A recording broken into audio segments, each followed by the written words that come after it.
नमस्कार विद्यार्थियों। आज हम क्लास 12 के लिए पार्ट 4 जो अपना चल रहा है, पार्ट 4 चैप्टर नंबर सॉल्यूशन जो है आपका, उस सॉल्यूशन चैप्टर के ऊपर चर्चा कर रहे थे। और आपका जो पार्ट 4 जो है उसके अंदर अपन जो टॉपिक लेंगे वो लेंगे अपन वाष्पदाब। जैसे अपन कल चर्चा कर चुके थे वाष्पदाब के ऊपर, और वाष्पदाब जो आपका चैप्टर, वाष्पदाब जो आपका टॉपिक है, इस वाष्पदाब के बारे में अपन इस चैप्टर के अंदर बहुत ही अच्छी तरीके से गहराइयों से अपन क्या करेंगे, इसका अध्ययन करेंगे। देखो दोस्तों, वाष्पदाब जो है अपना, वो किस प्रकार से अपन चर्चा के अंदर रहेंगे कि सबसे पहले आप समझते हैं कि वाष्पदाब होता क्या है। सिंपल सिंपल से टर्म्स हैं, आप सब समझते भी हो, आप सब जानते भी हो कि वाष्पदाब होता क्या है। देखो भाई, हम जब बात करें कि जब विलियम साम्य अवस्था में हो, विलियन कौन सी अवस्था में हो, साम्य अवस्था में हो, तो विलियन जब साम्य अवस्था में होगा, विलियन कौन सी अवस्था में होगा दोस्तों, विलियन जब साम्य अवस्था में होगा तो वाष्प के अणुओं द्वारा द्रव की सतह पर तथा पात्र की दीवारों पर जो लगाया गया दाब जो होगा उसे अपन क्या कहेंगे, वाष्पदाब कहेंगे। सिंपल सी डेफिनेशन है, अच्छे से इसको आप याद रख लेना है क्या, कि जो आपके पास में वाष्पदाब जो होगा, वो वाष्पदाब क्या होता है, साम्य अवस्था में, वाष्पदाब क्या होगा आपका साम्य अवस्था में, ठीक है, वाष्प के अणुओं द्वारा, साम्य अवस्था में वाष्प के अणुओं द्वारा, वाष्प के अणुओं द्वारा द्रव की सतह पर तथा, वाष्प के अणुओं द्वारा द्रव की सतह पर तथा पात्र की, तथा पात्र की दीवारों पर लगाया गया दाब, पर लगाया गया दाब जो होगा, लगाया गया दाब वाष्प दाब कहलाता है। वाष्प दाब कहलाता है। सिंपल सी डेफिनेशन है, आपको अच्छे से याद रखना है। तो आपके दिमाग में ये आ रहा होगा, इस तरह आपको समझा दियो कि कैसे होता है। ये आपके पास पात्र है, इस पात्र में आपके पास में यहाँ पर जो है कोई द्रव भरा हुआ है इस प्रकार से, ठीक है। इस द्रव के अपन एक सतह मान लेते हैं ऊपर से, क्लियर हुआ। इस द्रव की सतह पर जब साम्य अवस्था है, इसे साम्य अवस्था कैसे कहते हैं, साम्य अवस्था का सिंपल सा अपन बात माने तो साम्य अवस्था क्या हो जाएगा, साम्य अवस्था को मैं सिंपल से आपको समझाऊं, साम्य अवस्था किसे कह सकते हैं, जो आपके पास में पात्र होगा, इस पात्र की वाष्पीकरण की दर, सिंपल सी बात है, इस पात्र के अंदर द्रव है, ठीक है, इस नीचे से अपन इसको ताप दे रहे हैं तो वाष्पीकरण होगा द्रव, तो वाष्पीकरण की दर जो है वह आपके बराबर हो जाए संघनन की दर के, बराबर किसके हो जाए, संघनन की दर के बराबर हो जाए, तो उसे अपन कहते हैं साम्य अवस्था। मतलब वाष्पीकरण की दर और संघनन की दर क्या हो जाए, दोनों बराबर हो जाए, इसे अपन क्या कहते हैं यहाँ पर, साम्य अवस्था। इस अवस्था में वाष्प के अणु जो है, जब वाष्प के अणु जो होंगे इस परत पर दाब लगाएंगे, और कुछ अणु जो होंगे वो किस तरफ दाब लगाएंगे, आपके पात्र की सतह पर दाब लगाएंगे। इनको, इस दाब को क्या कह रहे हैं अपन, वाष्प दाब कह रहे हैं। क्लियर हुआ। अब वाष्प दाब किन किन चीजों पर, किन किन अवस्थाओं में जो है प्रभावित होगा, तो वाष्प दाब को प्रभावित करने वाले कारकों को अपन अब पढ़ते हैं। सिंपल सी चीजें हैं कि वाष्प दाब को प्रभावित कौन कौन से कारक करेंगे, तो वाष्प दाब को प्रभावित करने वाले कारक। देखो विद्यार्थियों, ये जो टॉपिक है आपका सिंपल सा थ्योरेटिकल टॉपिक है, और इस टॉपिक को आपको अच्छे से कंप्लीट करना है, क्योंकि बोर्ड में आपसे यहाँ से प्रश्न पूछे जाते हैं, और आजकल थ्योरेटिकल क्वेश्चन पूछने का बहुत अच्छा ट्रेंड है, और यहीं से आपके छोटे छोटे लाइन टू लाइन क्वेश्चंस बना के आपसे पूछ लेते हैं। मैं आपको बार बार कहता हूँ, आप एनसीईआरटी की लाइंस को अच्छे से कवर करें। क्लियर हुआ दोस्तों, अच्छे से आप कंप्लीट करें इन चीजों को। वाष्प दाब को प्रभावित करने वाले कारक को आप अच्छे से पढ़ें। कैसे, कारक जो है उसमें पहला कारक जो आपका है, वो पहला कारक कौन सा आता है इसके अंदर, देखो प्रभावित करने वाले कारकों में जो पहला कारक जो आपके पास में आता है वो हमेशा पढ़ रहे हैं, कौन सा कारक आएगा आपके पास में, ताप, टेम्परेचर जो है वो पहला कारक है आपका। टेम्परेचर जो है आपका पहला कारक है। टेम्परेचर किस प्रकार से इसको प्रभावित करता है दोस्तों, टेम्परेचर जो होता है किस प्रकार से प्रभावित करेगा, कि जैसे जैसे आपका टेम्परेचर बढ़ेगा, जैसे जैसे आपने ताप को बढ़ाया, जैसे जैसे आपका टेम्परेचर बढ़ेगा, वैसे वैसे वाष्पन की दर भी क्या होगी, बढ़ेगी। और जब वाष्पन की दर बढ़ेगी, और जब वाष्पन की दर बढ़ेगी तब क्या होगा, वाष्पन की दर बढ़ेगी तब क्या होगा, यहाँ पर वाष्पन की दर बढ़ने पर क्या होगा, तो अपन समझ सकते हैं कि टेम्परेचर के बढ़ने पर वाष्पन की दर बढ़ेगी, और वाष्पन की दर बढ़ेगी तो क्या होगा, वहां पर वाष्प दाब भी क्या होगा, अधिक लगेगा, वाष्प दाब भी क्या होगा, अधिक लगेगा। सिंपल सा मीनिंग है कि टेम्परेचर के बढ़ने पर वाष्पन की दर भी क्या होगी, यहाँ पर बढ़ेगी, और वाष्पन की दर बढ़ेगी तो वाष्प दाब भी क्या होगा, बढ़ेगा। क्लियर हुआ आपको यहाँ तक? तो किस प्रकार से वाष्प दाब बढ़ता है आपको समझ में आ जाना चाहिए। क्लियर हुआ? अब वाष्पन की दर किस प्रकार से बढ़ेगी, तो वाष्पन की दर बढ़ने का मतलब हुआ कि वहां पर, ठीक है, द्रव के अणुओं के मध्य, द्रव के अणुओं में गतिज ऊर्जा, काइनेटिक एनर्जी, के का मतलब क्या होता है, काइनेटिक एनर्जी, गतिज ऊर्जा, गतिज ऊर्जा में, गतिज ऊर्जा में वृद्धि होती है। गतिज ऊर्जा में क्या होती है, वृद्धि होती है। क्लियर हुआ का दोस्तों? यहाँ पर आपका पहली बात क्या कही अपने, टेम्परेचर के इंक्रीज होने पर वाष्पन की दर इंक्रीज हो रही है, जिससे वाष्प दाब बढ़ रहा है, और वाष्प दाब जब बढ़ता है तो द्रव के अणुओं के मध्य गतिज ऊर्जा भी क्या होगी, मतलब वाष्पन की दर बढ़ने का मतलब कि क्या हुआ कि वहां पर गतिज ऊर्जा में वृद्धि हो रही है, और द्रव के अणुओं के मध्य गतिज ऊर्जा बढ़ेगी तो वाष्पन की दर बढ़ेगी, और वाष्पन की दर बढ़ेगी मतलब वाष्प दाब में वृद्धि। सिंपल सा था मीनिंग, अच्छे से कंप्लीट करना है। दूसरा जो इसका प्रभावित करने वाला कारक जो होता है दोस्तों, दूसरा प्रभावित करने वाला कारक होता है द्रव की प्रकृति, कि द्रव किस प्रकृति का है, द्रव किस प्रकृति का है वो आपके इसको क्या करेगा, प्रभावित करेगा। तो दूसरा जो मैं कारक बता रहा हूं आपको वो क्या है, द्रव की प्रकृति। देखो दोस्तों, द्रव की प्रकृति मतलब द्रव किस प्रकृति का है, द्रव कौन सा है, इस ये प्रकृति डिपेंड करेगी कि वहां पर वाष्प दाब किस तरह से होगा। ऐसे द्रव होते हैं जैसे मैंने कह दिया कि आपके पास में एक ईथर है, एक एल्कोहल है और एक जल है। तो ईथर, एल्कोहल और जल में ऐसी क्या समानता है कि उसके आधार पर हम देख सके कि वाष्प दाब को किस प्रकार से प्रभावित किया जा रहा है। वास्तविकता में देखा जाए तो ईथर जो होता है उसकी वाष्प दाब जो होता है उसका बहुत अधिक होता है जल की तुलना में। तो ऐसा क्यों? तो सिंपल सी बात है कि जो ईथर होता है इनमें जो होता है, ईथर जो होता है इनमें अंतराण्विक आकर्षण बल, इनमें जो अंतराण्विक आकर्षण बल जो होता है वो बहुत कम होता है। इनके मध्य अंतराण्विक आकर्षण बल जो होता है बहुत क्या होता है, कम होता है। और अंतराण्विक आकर्षण बल के कम होने के कारण इनकी वाष्प दाब में क्या हो जाती है, वृद्धि हो जाती है। इसका मतलब सर आपने क्या समझाया हमें, सिंपल सा मीनिंग ये समझाया मैंने आपको कि द्रव की प्रकृति पर निर्भर करती है। और कैसे निर्भर करती है कि द्रव के अंदर यदि अंतराण्विक आकर्षण बल होगा, अंतराण्विक आकर्षण बल यदि होंगे तो अंतराण्विक आकर्षण बल जो है वो इनवर्सली प्रोपोर्शनल होता है किसके, तो अंतराण्विक आकर्षण बल इनवर्स प्रोपोर्शनल होता है किसके, वाष्प दाब के।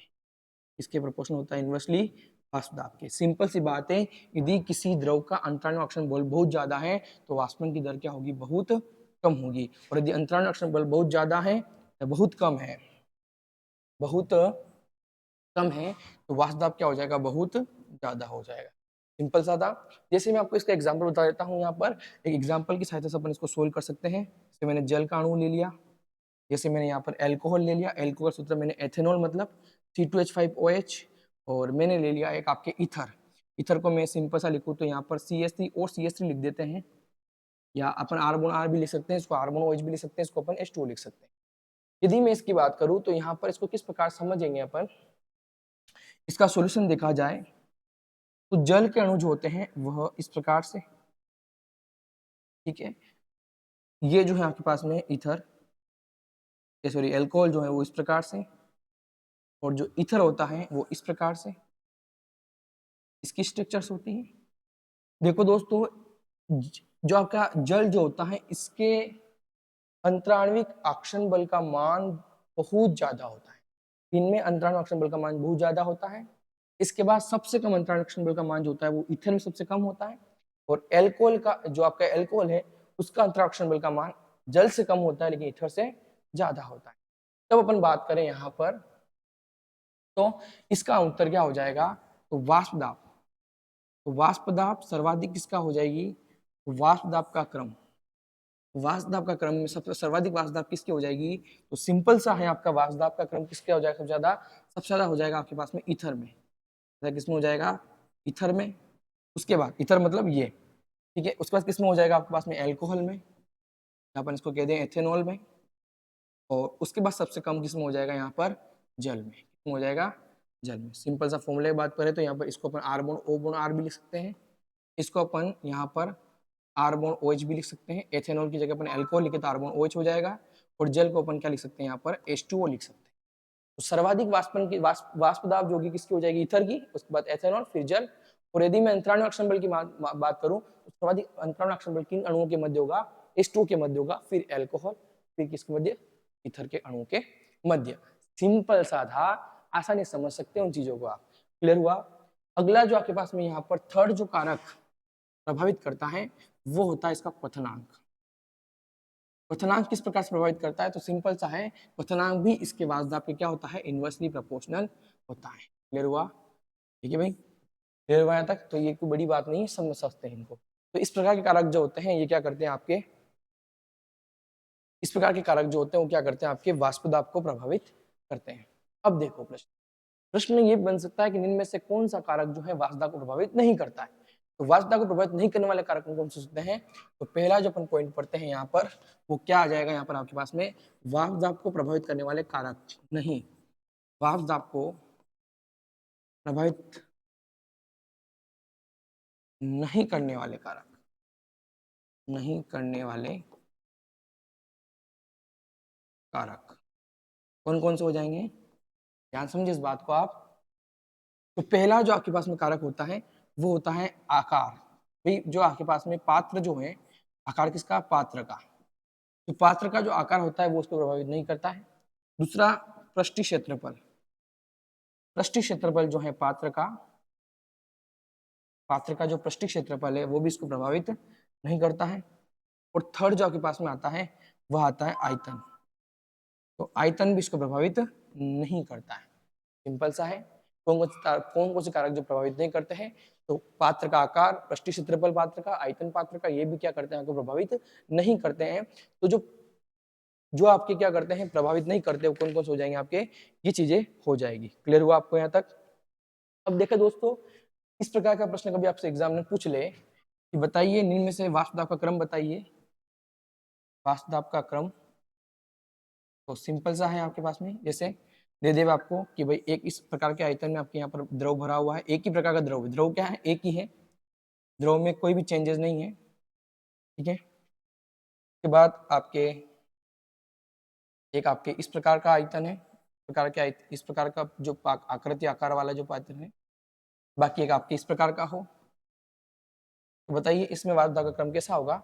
वाष्पदाब जो होगा इन तीनों में P1, इसको P1 मान लो, इसको P2 मान लो, इसको P3 मान लो, तो वाष्पदाब जो होगा P1 बराबर P2 बराबर P3 हो जाएगा। सिंपल सा है, किसी प्रकार के आकार, आयतन, आकृति, पृष्ठीय क्षेत्रफल पर कोई वाष्पदाब निर्भर नहीं करता है, द्रव की प्रकृति में निर्भर करता है। इसलिए पहले ही कहा है कि द्रव सभी में समान है, द्रव यदि समान है तो आकार, आकृति, आयतन पर कोई निर्भर नहीं करेगा वाष्पदाब। क्लियर हुआ दोस्तों। उसके बाद मैं आपको एक रिमार्क पॉइंट समझाता हूँ।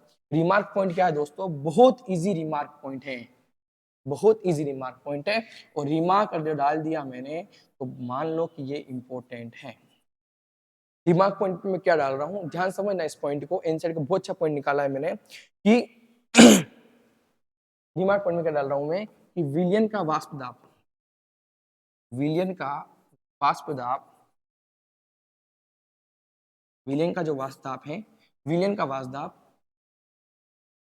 विलायक, सॉरी शुद्ध विलायक लिख दे, बहुत अच्छा रहेगा आपके इसमें, शुद्ध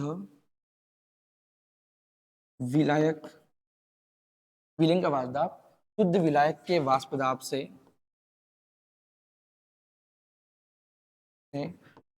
कम होता है। बहुत अच्छा पॉइंट है, इसको आप अच्छे से कंप्लीट करें। क्या पॉइंट है कि विलयन का वाष्पदाब शुद्ध विलायक के वाष्पदाब से कम होता है। अब आप पूछोगे सर ऐसा क्यों, तो क्यों को भी आप समझ लो। तो आपने पूछ लिया मेरे से कि सर क्यों, अब क्यों को समझो आप, क्यों को नहीं समझना है, ऐसा क्यों हो रहा है उसको समझना है।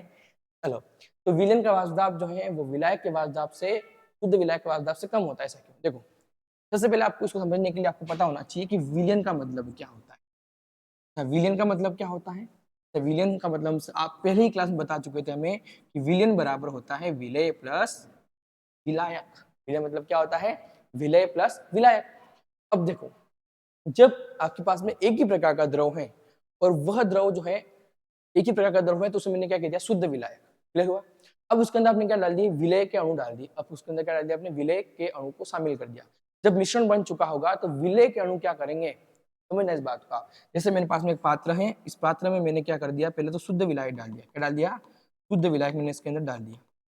और जब आप इसके वाष्प दाब को देखोगे, नीचे से आपने ताप दिया, वाष्पन की दर हुई, और वाष्पन की दर जो संघनन की दर के बराबर हो गई, साम्य अवस्था आ गई, उसके बाद आपके वाष्प दाब प्रभावित होगा, वाष्प दाब उत्पन्न होगा। और जब वाष्प दाब हुआ तो आप सिंपल से देखो, शुद्ध विलायक होगा तो किसी प्रकार का कोई यहाँ पर वाष्प दाब को कोई प्रभावित नहीं करेगा। लेकिन यदि मैंने इसके अंदर क्या डाल दिए, कुछ मैंने डाल दिए इसके अंदर विलय के अणु, तो विलय के अणु क्या करते हैं, विलय के अणु क्या करते हैं कि जब आपके पास में यहाँ पर इस परत पर जब दाब लगता है विलायक के अणु के द्वारा, तो ये विलय के अणु क्या आ जाते हैं, बीच में आ जाते हैं।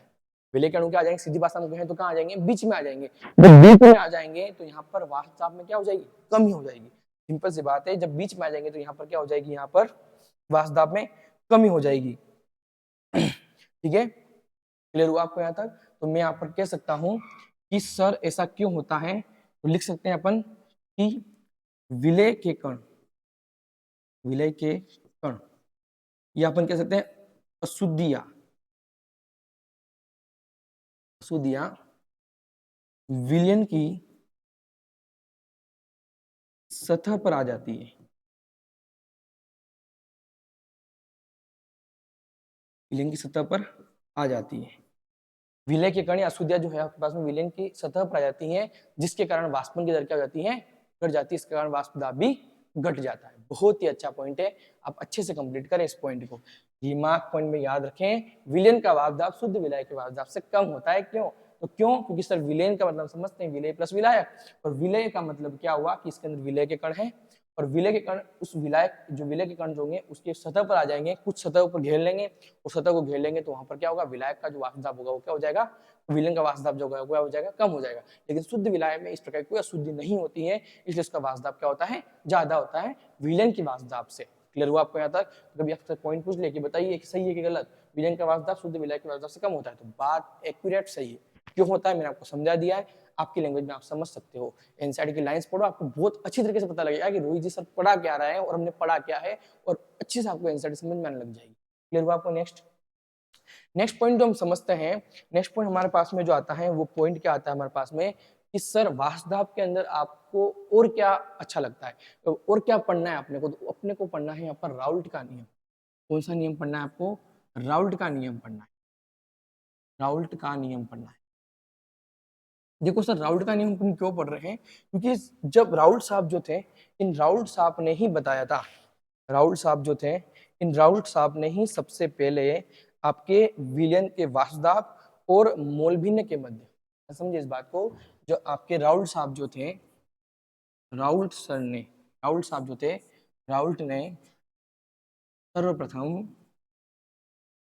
जो विलयन का आंशिक वाष्प दाब, विलयन का आंशिक वाष्प दाब व मोल भिन्न के मध्य, मोल भिन्न के मध्य क्या दिया था, मोल भिन्न के मध्य मात्रात्मक संबंध दिया था। सर्वप्रथम इन्होंने ही क्या दिया था, मात्रात्मक संबंध दिया था। इसके मध्य विलय का आंशिक वाष्प दाब और उन्हीं के मोल भिन्न के मध्य संबंध दिया था। अब इस संबंध को ही अपन ने क्या कह दिया, जो संबंध दिया है उन्होंने, वो संबंध देंगे तो कुछ ना कुछ कहेंगे, जो उन्होंने जो कहा उसी को अपन ने क्या कह दिया कि ये राउल्ट साहब का नियम है। और राउल्ट साहब का जो नियम है, वो राउल्ट साहब का नियम क्या कहता है, देखो राउल्ट साहब का नियम दो प्रकार से अपन समझ सकते हैं। जब जो आपके पास में विलयन है, उस विलयन में द्रव की प्रकृति कैसी हो, वाष्पशील हो, और द्रव की प्रकृति कैसी हो, अवाष्पशील हो। तो समझे इस बात को, जब मैं आपको केस फर्स्ट पढ़ाता हूँ तो केस फर्स्ट के अंदर क्या है, सबसे पहले आप समझिए राउल्ट साहब ने क्या किया था। अब राउल्ट साहब की बात समझ चुके हो आप, तो राउल्ट साहब की बात समझने के बाद मैं इसको केस फर्स्ट में डिवाइड कर देता हूँ। केस फर्स्ट क्या कहता है, सिंपल सा है। केस फर्स्ट क्या कह रहा है आपको कि जब मिश्रित दोनों द्रव, जब मिश्रित दोनों द्रव, तो मिश्रित दोनों द्रव वाष्पशील प्रकृति के हो, जब मिश्रित दोनों द्रव किस प्रकृति के हो, वाष्पशील प्रकृति के हो।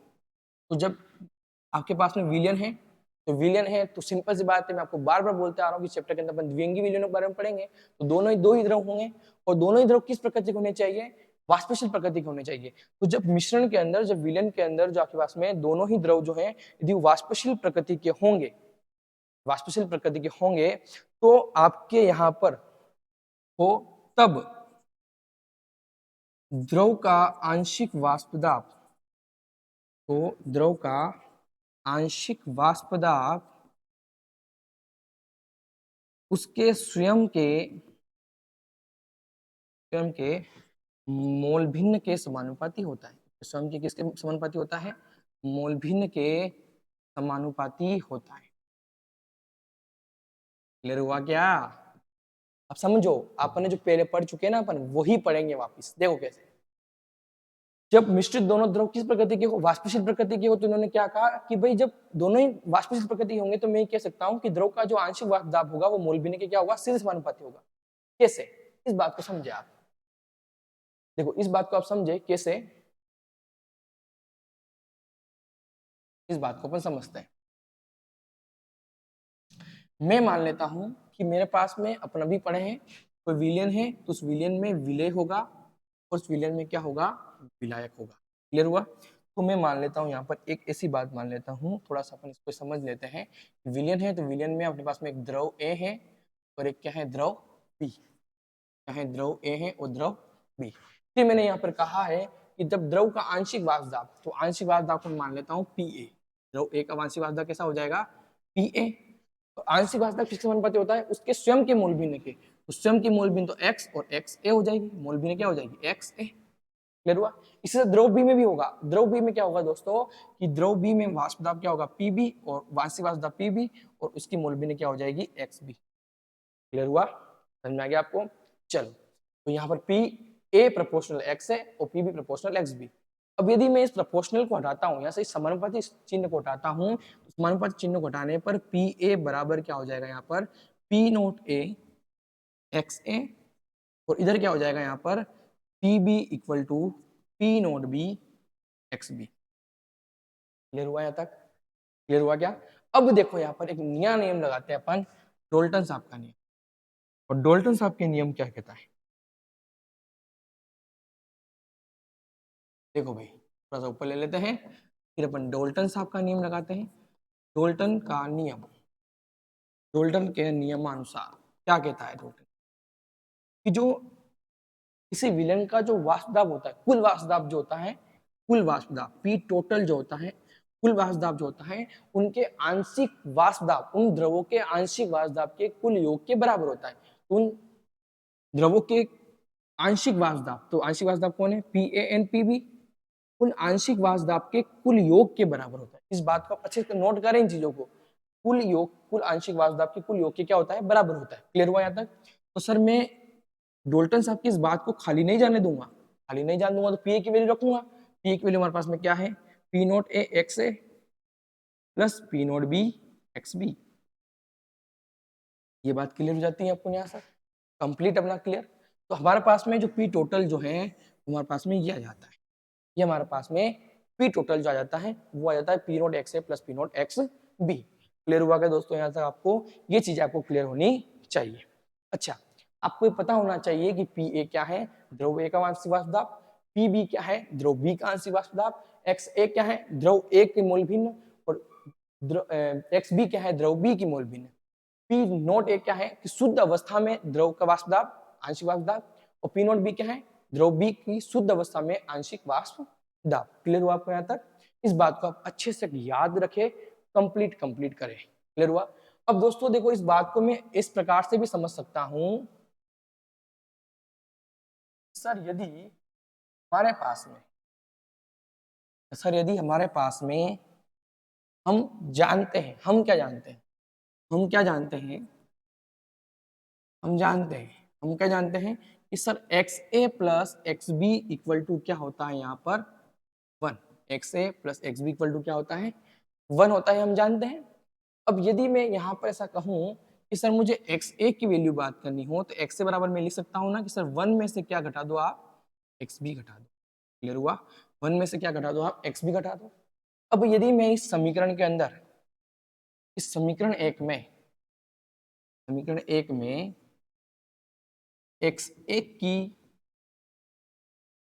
उपरोक्त मान को x1 की उपरोक्त मान को रखने पर, अब यदि इसके मान को मैं यहाँ रख देता हूं तब क्या मिलेगा आपको, ध्यान से समझिएगा। क्या, देखो पी टोटल हमें क्या मिल जाएगा, और बहुत अच्छा कंसेप्ट मिलता है यहाँ से। पी टोटल क्या मिल जाएगा मुझे, पी नॉट ए, अब एक्स ए की वैल्यू क्या रख दूंगा मैं, 1 माइनस एक्स बी, ठीक है, प्लस यहाँ क्या मिल जाएगा आपको, यहाँ पर P not B X B, ये मिल जाएगा मुझे यहाँ। क्लियर हुआ यहाँ तक। अब पी टोटल बराबर क्या हो जाएगा यहाँ पर हमारे, P not A minus P not A X B plus P not B, मुझे मिल गया। अब पी टोटल बराबर मुझे क्या मिल गया यहाँ पर, P not A X A plus P not A minus P not B X B plus P not B X B, मुझे ये मिल गया। अब दोस्तों मैं यदि यहाँ से क्या कर लेता हूँ, एक्स बी को कॉमन ले लेता हूँ, मैं क्या कर लेता हूँ यहाँ से एक्स बी को कॉमन ले लेता हूँ, तो पी टोटल बराबर क्या मुझे मिल जाएगा, यदि मैं एक्स बी को कॉमन ले लेता हूँ तो एक्स बी को कॉमन लेने पर मुझे क्या मिल जाएगा यहाँ पर, यदि मैं एक्स बी को कॉमन ले लेता हूं तो मुझे क्या मिल जाता है यहाँ पर, P not B, X B को मैंने कॉमन ले लिया तो मुझे क्या मिल जाएगा, P not B minus P not A minus P not A, X B को मैंने कॉमन लिया तो मुझे क्या मिल गया, P not B minus P not A plus क्या हो जाएगा यहाँ पर आपके पास में, प्लस एक्स ए, मुझे ये मिल जाएगा। मुझे क्या मिल जाएगा यहाँ पर, P not B minus P not A X B plus X, X A तो है ही नहीं, P not B minus P not A plus मुझे क्या मिल जाएगा यहाँ पर, इसको कॉमन लो आप थोड़ा सा, पी टोटल बराबर P not A minus P not B X B plus P nought X B, तो एक्स बी को मैंने कॉमन ले लिया तो P not B minus P not A, और ये मिल जाएगा आपको यहाँ पर पी नॉट ए बराबर प्लस क्या मिल जाएगा यहाँ पर आपको, पी नॉट ए। ये क्लियर हो जाता है आपको यहाँ तक। तो ये कंसेप्ट आपको समझ में आ जाना, सिंपल सा कंसेप्ट है, अच्छे समझे इस कंसेप्ट को कि यदि आपके पास में डोल्टन के नियम से अपन पी टोटल, आपको क्या बोला उन्होंने, इसे टोटल बराबर क्या होता है यहाँ पर, P A plus P B. मैंने इस मान को इस प्रकार से रखा, क्या रखा मैंने, P note A X A plus P note B X B. हम जानते हैं X A plus X B बराबर क्या होता है 1, तो एक्स ए बराबर क्या हो गया 1 माइनस एक्स बी। यदि मैं एक्स ए की वैल्यू जो कि 1 माइनस एक्स बी रख देता हूँ तो P note A 1 minus X B plus P note B X B. अब इसी की वैल्यू अंदर गुणा कर दो तो P note A minus P naught X B, P note A X B plus P note B X B. अब मैं क्या करता हूँ यहाँ से इस एक्स बी को कॉमन ले लेता हूँ, तो एक्स बी को कॉमन लेने पर क्या होगा, अब एक्स बी को कॉमन ले लेता हूँ मैं यहाँ पर, तो ये और इन दोनों में मैं एक्स बी को कॉमन लेता हूँ, तो P note B minus P note A यहाँ आ गया, और ये पी नोट ए ये कहाँ चला गया, इधर चला गया। क्लियर हुआ आपको यहाँ तक। तो ये आपके पास में पी टोटल की वैल्यू आपको यहाँ पर मिल जाती है। अब आप बैठकर घर पे एक चीज और करें, क्या, यदि मैं एक्स बी बराबर लिख दूं तो एक्स बी बराबर क्या हो जाएगा 1 माइनस एक्स है, तब पी टोटल की वैल्यू क्या आएगी, ये आप मेरे को बताइए। क्लियर हुआ आपको यहाँ तक, कंप्लीट समझ में आ गया आपको यहाँ तक। नेक्स्ट देखिए आप, नेक्स्ट देखें आप यहाँ पर कि भाई आपके पास में पी नॉट ए मतलब पी टोटल में पी नॉट ए की आपके पास में वैल्यू क्या आ गई, आपके पास में आ गई। तो पी टोटल अपन यहाँ पर समझ चुके हैं, और अपन ने यहाँ पर राउल्ट का नियम पूरी तरीके से पढ़ लिया है। अब राउल्ट के नियम के बाद में, अब राउल्ट का नियम जैसे ही पढ़ा अपन ने, तो राउल्ट के नियम के आधार पर, राउल्ट के नियम के आधार पर, राउल्ट के नियम के आधार पर हम विलियन को दो प्रकार से पढ़ सकते हैं। विलियन को कितने प्रकार से पढ़ सकते हैं, विलियन को दो प्रकार से पढ़ सकते हैं। विलियन को कितने प्रकार से पढ़ सकते हैं, दो प्रकार से अपन यहाँ पर पढ़ सकते हैं। देखो दोस्तों, राउल्ट का नियम जो है, उस राउल्ट के नियम के आधार पर अपन विलियन को दो प्रकार से पढ़ सकते हैं। और दो प्रकार का विलियन अपन किस प्रकार से पढ़ेंगे, तो पहला जो आपका विलियन होगा वह रहेगा आपके पास में आदर्श एवं अनादर्श विलियन। ठीक है, तो राउल्ट का नियम समझाएगा इसको अपने को। तो पहला जो अपन विलियन पढ़ते हैं वो कौन सा पढ़ते हैं अपन यहाँ पर, आदर्श विलियन। सर आदर्श विलियन क्या होता है, तो आदर्श विलियन को पढ़ते हैं अपन। देखो, ऐसा विलियन जो सभी सांद्रताओं पर राउल्ट के नियम की पालना करता है उसे अपन क्या कह रहे हैं यहाँ पर, आदर्श विलियन कह रहे हैं। ऐसा विलियन जो सभी सांद्रताओं पर, कोई भी कंसंट्रेशन ले लो, किसी भी कंसंट्रेशन पर किसका काम करे, आपके यहाँ पर सभी सांद्रताओं पर राउल्ट के नियम की पालना कर ले, तो वो क्या हो जाएगा आपके पास में यहाँ पर आदर्श विलियन हो जाएगा। ठीक है, तो सभी सांद्रताओं पर ऐसा विलियन जो सभी सांद्रताओं पर सभी सांद्रताओं पर किसकी पालना करें? सभी सांद्रताओं पर आदर्श विलन की सभी सांद्रताओं पर किसकी पालना करें? यहाँ पर राउल्ट के नियम की पालना करें। सभी सांद्रताओं पर किसकी पालना करें? राउल्ट के नियम की पालना करें। इनकी पालना करें तो क्या कह देते हैं अपन यहाँ पर? आदर्श विलयन कह देते हैं। सिंपल सी बात है। अब देखो सर, यदि कोई आदर्श विलयन बन रहा होगा, यदि कोई आदर्श विलयन यहाँ पर बन रहा होगा, तो आदर्श विलयन के बनने पर, आदर्श विलयन के बनने पर आपके यहाँ पर क्या होगा? तो यदि कोई आदर्श विलयन बन रहा होगा तो अपन क्या पढ़ेंगे कि सर आदर्श विलयन में क्या होगा कि जो आपके पास में इसका जो वाष्प दाब होगा, राउल्ट के नियम के अनुसार जो वाष्प दाब होगा, वो आपके विलयन का वाष्प दाब से क्या होगा? बराबर होगा। मतलब अपन ये कह सकते हैं, सिंपल सी लैंग्वेज में अपन ये कह सकते हैं कि इस प्रकार के विलयन का वाष्प दाब राउल्ट के नियम के द्वारा जो प्रागुक्त किया गया, प्रेडिक्ट किया गया जो वाष्प दाब होगा, उसके बराबर होगा। ना तो अधिक होगा ना ज्यादा होगा। ठीक है, तो अपन कह सकते हैं, एक नोट करके लिख सकते हैं अपन, इस प्रकार के विलयन की वाष्प दाब की बात करें तो इस प्रकार के विलयन का वाष्प दाब, इस प्रकार के विलयन का वाष्प दाब राउल्ट के नियम के द्वारा, राउल्ट के नियम के द्वारा प्रागुक्त किए गए वाष्प दाब के, किए गए वाष्प दाब से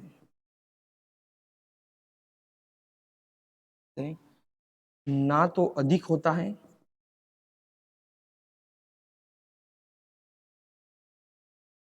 और ना ही कम।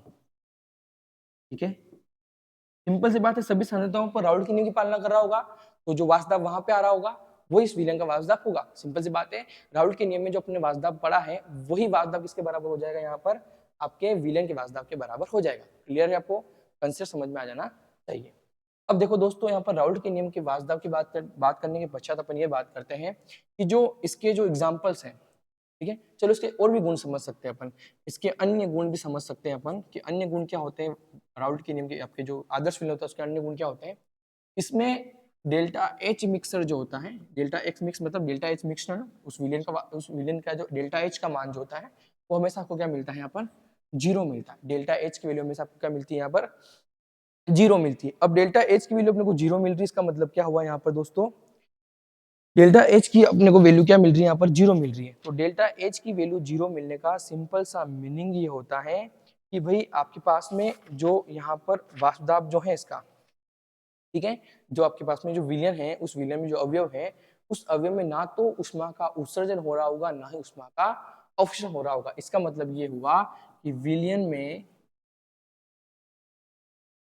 ना तो ऊष्मा का उत्सर्जन होता है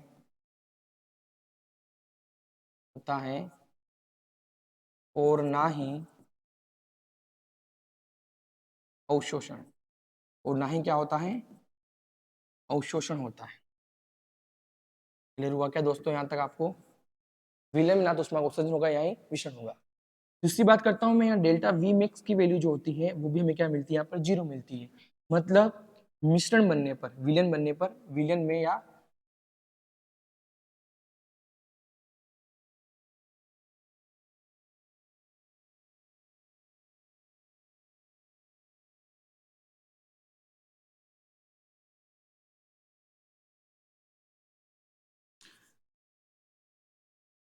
मिश्रण बनने, ठीक है, और यहाँ पे भी क्या होगा? दोनों अवयव को मिलाने पर, मिश्रण बनने पर मतलब दोनों अवयव को मिलाना, दोनों ही लैंग्वेज लिख दी मैंने। दोनों अवयव को मिलाने पर ना तो आयतन में वृद्धि होती है, ना तो आयतन में वृद्धि होती है और ना ही कमी, और ना ही क्या होती है? कमी होती है। इस बात को भी आप अच्छे से कंप्लीट। अब देखो, जो आपके पास में विलयन जो होते हैं इनमें दो प्रकार के अवयव होते हैं।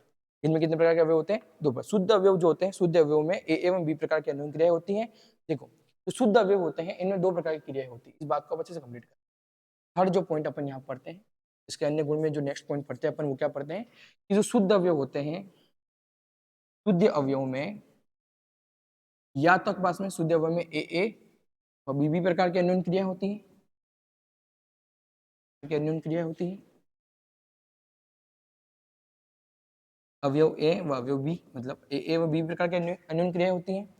और यदि इसमें विलयन हो, विलयन में ए बी प्रकार की अन्योन्य क्रिया होती, अन्योन्य क्रियाएं होती,